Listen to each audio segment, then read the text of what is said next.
자, 오늘 제목을 다 같이 함께 선포하겠습니다. 부흥은 사랑의 현재 진행형입니다. 아멘. 여러분, 그리스도인에게 있어서 이 부흥이라는 말, 이것은 아주 우리의 가슴을 설레게 하고 정말 가슴을 뛰게 만드는 그런 단어이자 또한 표현입니다. 우리가 원하고 또 바라고 기대하고 사모하는 것이 바로 부흥이죠. 그리고 우리는 이 부흥을 위해서 늘 기도합니다. 여러분들도 기도하시죠? 저도 이 부흥을 위하여서 늘 기도합니다. 일반적으로 부흥하면 떠오르는 이미지가 있어요. 하나님의 기적과 능력이 나타나죠. 또 부흥하면 또 부흥을 통해서 병든 자가 치유되기도 하고 묶인 것들로부터 또 자유케 되기도 합니다. 또 부흥의 역사를 통해서 구원을 받고 성령의 충만함을 받습니다. 또 사람들이 모이고 죄에서 돌이켜서 회개하고 세상을 향했던 사람들의 삶을 주님께로 돌이키게 하는 놀라운 능력이 또한 이런 증거들이 부흥을 통해서 일어나게 되죠. 이런 일들이 바로 부흥이 일어날 때 나타나는 특징이고 또 그 결과들입니다. 대부분의 교회 그리스도인들은 이렇게 부흥하기를 원하고 또 이런 부흥을 꿈꾸면서 하나님께 이런 부흥을 위해서 기도를 하죠. 자, 그러면 어떻게 부흥이 일어날까요? 대부분은 부흥이 일어나도록 하나님께 기도합니다. 하나님, 부흥을 주시옵소서. 자, 그런데 언제까지 기도하는가? 우리가 부흥할 때까지, 하나님께서 부흥을 일으켜 주실 때까지 그렇게 기도를 합니다. 부흥의 불이 쏟아질 때까지 그렇게 기도를 하며 기다리죠. 자, 그러면 하나님께서는 어떻게 하실까? 하나님의 마음은 어떠실까요? 하나님도 우리 마음처럼 부흥이 일어나기를 원하시는가? 그 대답은 당연히 아멘이죠. 하나님도 부흥이 일어나기를 원하십니다. 그런데 우리가 부흥을 원하는 것만큼 그 정도가 아니라 훨씬 더 많이, 정말 우리가 기대하고 바라고 원하는 그 부흥의 크기, 또 부흥의 모습, 그런 것보다 훨씬 더 많이 부흥을 일으키시고자 하시는 것이 하나님의 마음인 줄 믿습니다. 우리는 우리의 마음이 부흥하기를 원하거나 또는 우리의 가정이 부흥하기를 원하죠. 또 내가 속한 셀이나 또 우리 교회가 부흥하기를 원합니다. 그러나 여러분, 하나님을 생각해 보세요. 하나님도 우리의 가정이 또 우리 각자 하나님의 자녀인 우리의 인생이 또 우리가 속한 셀, 또 우리 교회가 부흥하기를 원하시죠. 그런데 거기에서 그치는 것이 아닙니다. 하나님은 모든 나라와 족속과 모든 사람들에게 부흥이 일어나기를 원하십니다. 그러니 우리가 바라는 그 부흥, 하나님이 바라는 부흥, 물론 부흥이라는 것은 같은 거지만 그러나 그 크기와 깊이와 높이와 넓이가 너무 다르죠. 그러면 하나님이 일어나기를 원하시는 이 부흥은 어떤 모습일까? 그것이 부흥하면 떠오르는 성경 구절이 있죠. 하박국 2장 14절인데요. 거기에 나온 표현대로 온 세상의 모든 사람들이 물이 바다를 덮음같이 여호와의 영광을 인정하는 것이 세상에 가득하게 되는 것, 이것이 하나님께서 일으키시고 또 그렇게 나타나길 원하시는 부흥의 모습인 것입니다. 자, 온 마음을 다하여서 주님을 따르는 것, 모든 민족, 모든 족속, 모든 나라, 모든 방언, 모든 사람들이 이렇게 주님을 따르는 것을 보길 원하시는 것이 하나님의 소원이고 하나님의 마음이고 하나님께서 지금 이끌어가고 계신 바로 부흥의 모습인 것입니다. 여러분, 우리 잘 아는 요한복음 3장 16절, 우리 지난주 수요일에도 봤는데 이 요한복음 3장 16절도 말씀합니다. 하나님이 세상을 이처럼 사랑하사 독생자를 주셨으니 이는 그를 믿는 자마다 멸망하지 않고 영생을 얻게 하려 하심이라. 아멘. 그를 믿는 자마다 멸망하지 않고 영생을 얻는 것. 여러분, 영생을 얻는다는 것이 어떤 의미입니까? 영생을 얻으면 우리에게 달라지는 것이 무엇입니까? 여러분, 생명 자체가 달라집니다. 신분 자체가 달라집니다. 하나님과의 관계가 달라지죠. 또 우리의 능력도 달라집니다. 권세도 달라집니다. 모든 것이 다 달라지게 되죠. 지금 읽은 요한복음 3장 16절을 보면 하나님이 사랑하신 세상은요, 어떤 특정한 부류의 세상만이 아닙니다. 이스라엘 나라라는 그 나라에 속한 유대인들만 사랑하시는 것이 아닙니다. 모든 사람, 그것이 뭐 사람 보기에 잘난 사람이든 못난 사람이든, 많이 배운 사람이든 뭐 배우지 못한 사람이든, 많이 가진 자든 가지지 못한 자든, 누구나 모든 사람을 사랑하시고 모든 세상을 사랑하시는 것이 하나님의 사랑입니다. 그들 중에 단 한 사람도 예외 없이 하나님의 생명인 영생을 얻고 거듭나는 것이 바로 하나님의 뜻이죠. 여러분, 우리는 여기서 진정한 부흥의 의미가 무엇인지를 깨닫게 됩니다. 많은 그리스도인들이 알고 있는 부흥의 어떤 현상들, 또 부흥의 결과들, 당연히 중요한 부분입니다. 그러나 그런 열매가 나타나게 하는 근본적인 부흥의 본질이 있거든요. 그게 뭐냐? 바로 하나님과의 하나됨입니다. 여러분, 하나님께서 우리에게, 믿는 자들에게 영생을 주시는 것은요, 그 영생으로 말미암아 하나님과 우리와의 관계가 완전히 달라지게 하기 위함입니다. 어떤 관계입니까? 아버지요 자녀의 관계이죠. 네, 하나님과 하나됨의 관계이죠. 사랑의 관계이죠.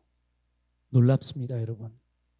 또 하나님 나라의 상속자의 관계이죠.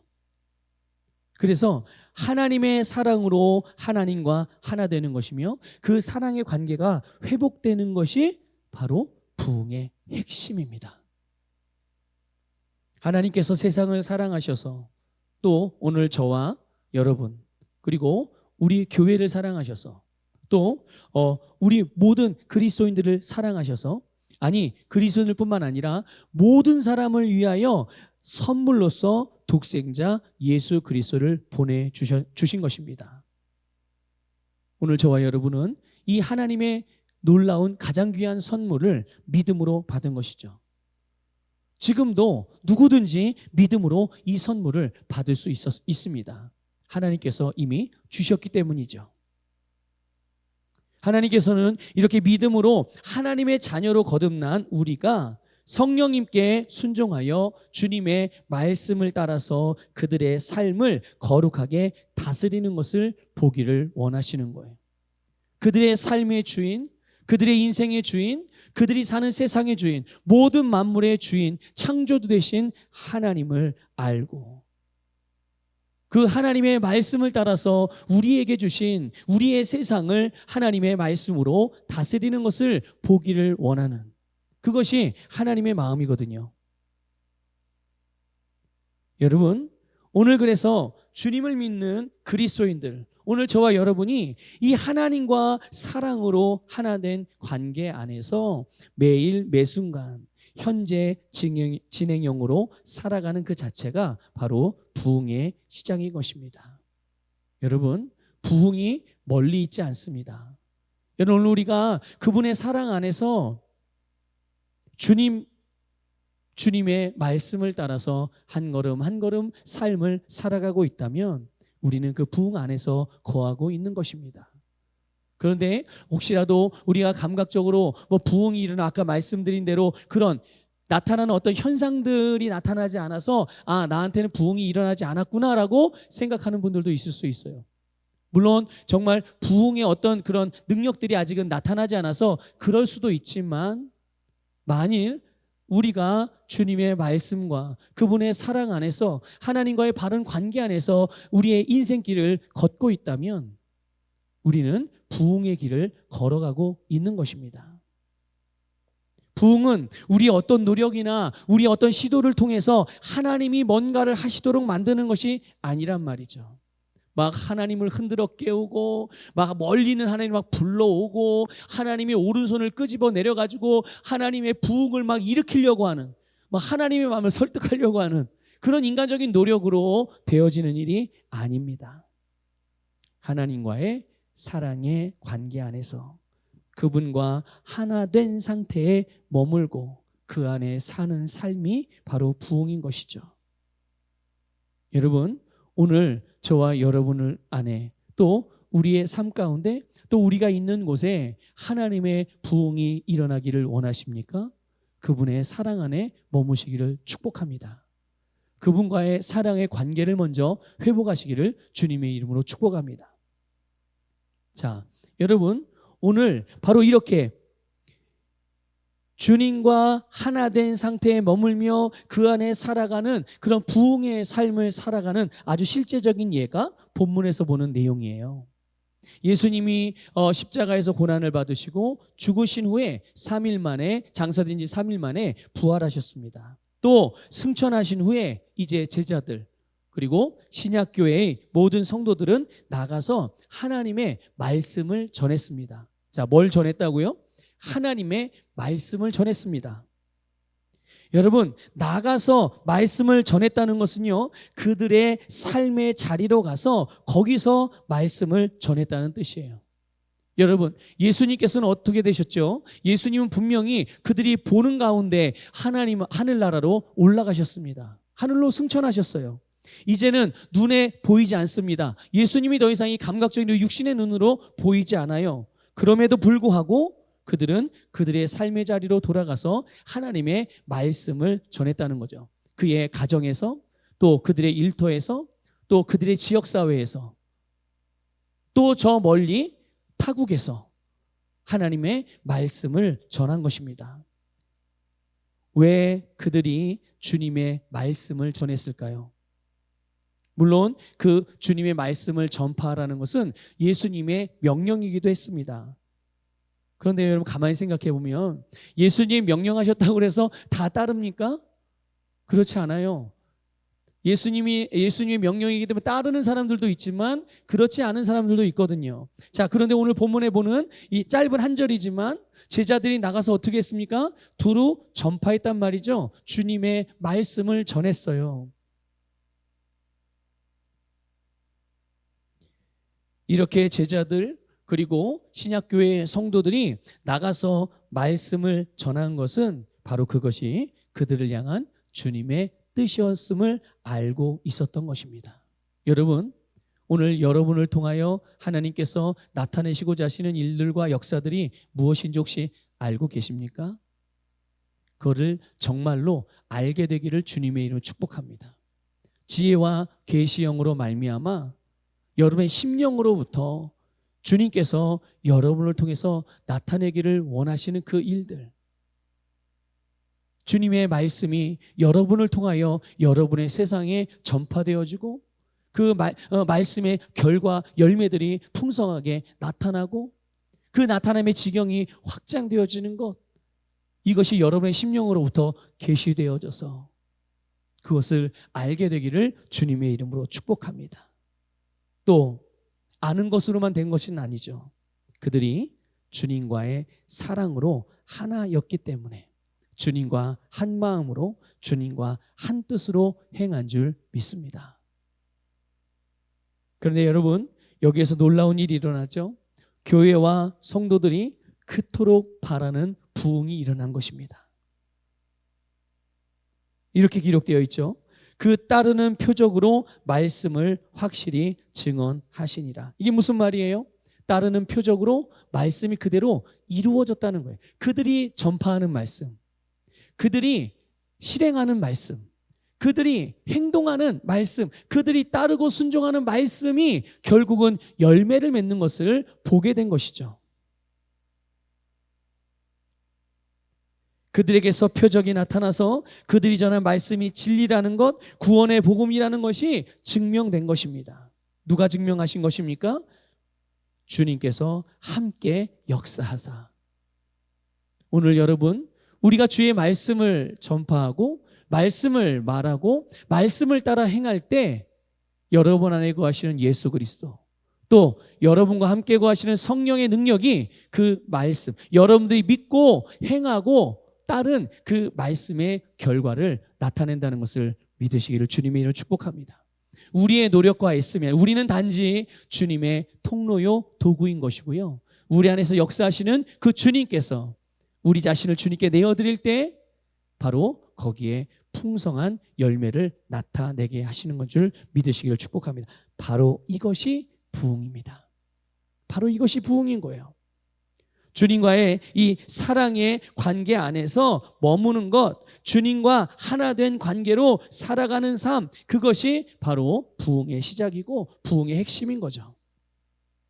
그 증거가 바로 말씀을 전하는 겁니다. 다른 말로 표현하면 말씀을 따라 행하는 것입니다. 주님과 함께 산다, 주님과 함께 동행한다, 주님의 뜻 안에 있다라고 말하고 생각하면서 말씀을 따르지 않는다? 그거는 불가능한 일이에요. 본인이 속고 있든지 아니면 본인이 스스로 거짓말을 하는 것이든지 둘 중에 하나지. 여러분, 주님의 사랑 안에 머물고 주님과의 올바른 관계 안에서 있는데 말씀을 따라 행하지 않는 것은 불가능한 일입니다.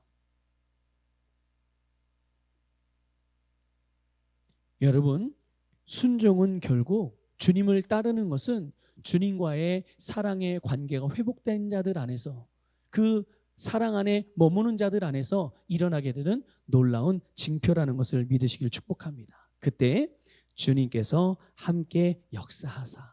믿습니까? 여러분, 여러분이 믿음으로 주님의 말씀을 말하고 믿음으로 주의 말씀을 전파하고 믿음으로 주의 말씀을 행할 때 주님이 함께 역사하십니다. 우리 모든 서부교회 성도님들 안에 이 주님이 함께 역사하시는 놀라운 능력을 경험하게 되기를 주님의 이름으로 축복합니다. 우리가 말씀을 전할 때, 말씀을 따라 행할 때 주님이 함께 역사하시는 거예요. 그래서 오늘 우리는 말씀을 전합니다. 저도 이 시간 말씀을 전하잖아요. 여러분도 주님으로부터 받은 말씀, 또 그 말씀 안에서 역사하시고 부어주신 은혜들을 나누십시오. 그것이 말씀을 전하는 것입니다. 그러면 어떻게 됩니까? 주님께서 그 말씀을 따라서 그 말씀이 그대로 이루어지도록 역사하시는 거예요. 목사님만 말씀을 전하면 하나님이 역사하시는 것이 아닙니다. 누구에게든 모든 믿는 자들 안에서 그들이 믿는 주의 말씀을 말하고 그의 말씀을 전하고 그의 말씀을 행할 때 주님은 반드시 그 말씀이 이루어지도록 역사하시는 거예요. 여러분, 하나님과의 사랑의 관계 안에서 현재를 살아가는 것, 이것이 곧 지금 내가 있는 곳에서 내가 하는 모든 일들 가운데 말씀을 전하고 말씀을 따라 행하는 것이고, 그럴 때 여러분 성령님이 함께 역사하심으로 부흥의 열매들을 경험할 수 있게 되는 줄 믿습니다. 여러분, 사도행전 4장에 보면 이와 비슷한 내용들이 나옵니다. 뭐냐면 베드로와 요한이 복음을 전하다가 붙잡히게 됩니다. 붙잡히게 돼서 얼마 후에 붙잡혀다 풀려났는데 당시 교회가 부흥을 위해서 기도했어요. 부흥을 위해서 기도를 했는데 그 내용이 사도행전 4장 29절부터 나옵니다. 29절부터 이제 31절까지 나오는데요. 우리 같이 읽어보겠습니다. 시작. 주여, 이제도 그들의 위협함을 굽어보시옵고 또 종들로 하여금 담대히 하나님의 말씀을 전하게 하여 주시오며 손을 내밀어 병을 낫게 하시옵고 표적과 기사가 거룩한 종 예수의 이름으로 이루어지게 하옵소서 하더라. 빌기를 다하며 모인 곳이 진동하더니 무리가 다 성령이 충만하여 담대히 하나님의 말씀을 전하니라. 아멘. 아멘. 자, 29절에서 보면 하나님의 말씀을 담대하게 전하게 해달라고 그렇게 기도했습니다. 그렇게 기도하면서 30절에서 어떻게 됐습니까? 그들이 전파한 말씀대로 표적과 기사가 예수의 이름으로 이루어지도록 그렇게 또 기도했습니다. 결국은 말씀을 전파하고 전파한 말씀대로 표적과 기사를 통해서 나타나고 결국 말씀대로 되어지기를 위해서 기도한 것이죠. 그러자 그들이 성령의 충만함을 받고 담대하게 하나님의 말씀을 전했습니다. 여러분, 담대하게 자신의 사명을 따랐고 담대하게 말씀을 따라 행한 것임을 깨달으시기를 축복합니다.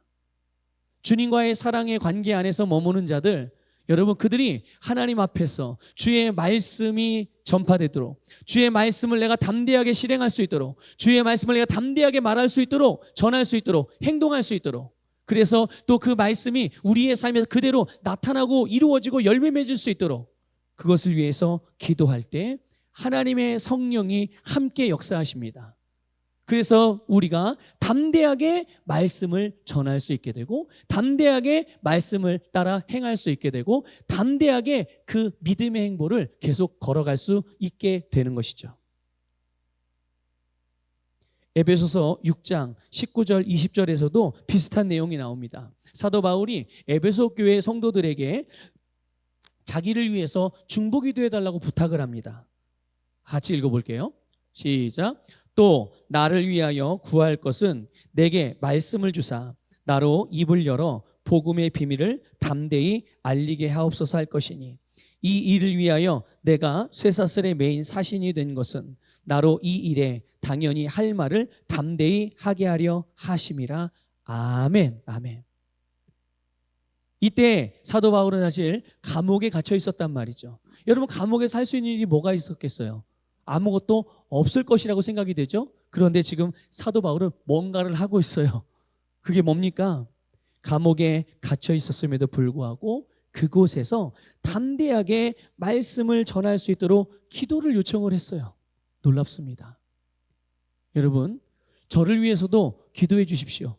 정말 사도 바울의 마음과 같이 여러분들에게, 우리 서복의 모든 성도님들에게 저를 위한 중보기도 요청을 드려요. 어떤 중보기도? 다른 내용들도 있겠지만 이미 여러분들이 저를 위해서도 기도하고 계신 줄 아는데, 말씀을 담대하게 전할 수 있도록, 말씀을 담대하게 실행할 수 있게 해달라고 여러분들 기도를 부탁을 드립니다. 어떤 상황이나 어떤 환경이나 어떤 대상 상관없이 주의 진리의 말씀을 바르게 전파할 수 있도록. 그리고 지금 이제 같은 시간에 저는 이제 대만에서 말씀을 전하고 있을 거예요. 그곳에서도 주의 복음을, 주님의 말씀을 담대하게 전할 수 있도록 여러분 기도를 부탁을 드립니다. 여러분, 신약교회 성도들이 정말 많은 핍박과 많은 반대가 있었음에도 불구하고 담대하고 신실하게 말씀을 전하고 예수 그리스도를 증거할 수 있기 위해서 기도했다는 것을 기억하십시오. 여러분, 이것이 바로 부흥을 위해서 기도하는 것입니다. 부흥을 주시옵소서, 하나님 부흥이 일어나게 해주시옵소서, 부흥은 일어날지어다 할 때 여러분들은 어떤 그림을 그리십니까? 어떤 그림? 물론 초자연적인 기적의 역사들도 나타나요. 물론 표적도 나타납니다. 그런데 그런 것만을 생각하는 게 아니라 정말 주님의 말씀이 담대하게 선포되어지고 주의 말씀이 담대하게 행해지고, 이거 조금 뒤집어서 얘기하면 주의 말씀을 행하는 일에 있어서 담대할 수 있도록, 주의 말씀을 전하고 나누는 일에 담대할 수 있도록 우리가 그렇게 기도할 때 하나님의 영인 성령님이 우리와 함께 역사하시는 그 자체가 바로 부흥이라는 것이에요. 이것을 위해서 기도하시기를 주님의 이름으로 축복합니다. 자, 그러나 하나 더 말씀을 드리면, 주님께서 이렇게 부흥을 위해 그들에게 하라고 하신 일을, 그런 일들은 하지 않은 채 그냥 부흥을 달라고 기도만 하고 있지는 않았다는 것입니다.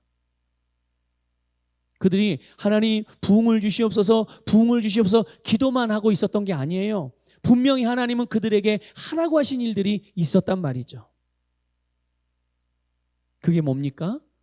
네, 말씀을 전하는 겁니다. 말씀을 행하는 겁니다. 말씀을 순종하는 것입니다. 여러분, 말씀을 좀 정리할게요. 마무리하겠습니다. 부흥은 지금 주님을 사랑하며 살아가는 삶인 것입니다. 그런 삶이라면 부흥은 항상 현재 진행형이며 지속적으로 경험되어지고 있는 은혜인 줄 믿습니다. 여러분, 주님께서 우리에게 부어주신 이 주님의 소원, 즉 모든 사람이 예수 그리스도를 믿고 구원을 받고 진리를 알게 되도록 말씀을 전하십시오. 말씀을 따라 살아가십시오. 거기에 성령의 역사하심을 통하여 표적과 기적이 나타나므로 하나님의 말씀이 진리인 것, 하나님의 말씀이 그대로 이루어진다는 것을 우리가 증명해내는 것이 아니라 바로 우리와 함께 역사하시는 주께서, 우리에게 권능으로 역사하시는 성령의 능력이 그것들을 증명해낼 것입니다. 우리 자신은 주님과의 사랑의 관계 안에서 우리 자신을 주님께 구원의 복음의 말씀의 통로로 내어드리며 말씀을 따라 행하고 그것들을 나누고 그것들을 전하면 되는 것입니다. 이 일에 여러분 담대하시기를 축복합니다. 정말 다시 한번 간곡히 여러분들에게 도전을 드리고 또 부탁을 드리는 것, 주님의 말씀을 따라 행하는 것을 절대로 두려워하지 마십시오. 담대하게 행하십시오. 절대로 실패하지 않습니다. 절대로 무너지지 않습니다. 여러분 절대로 손해보지 않습니다. 주님께서 이루십니다.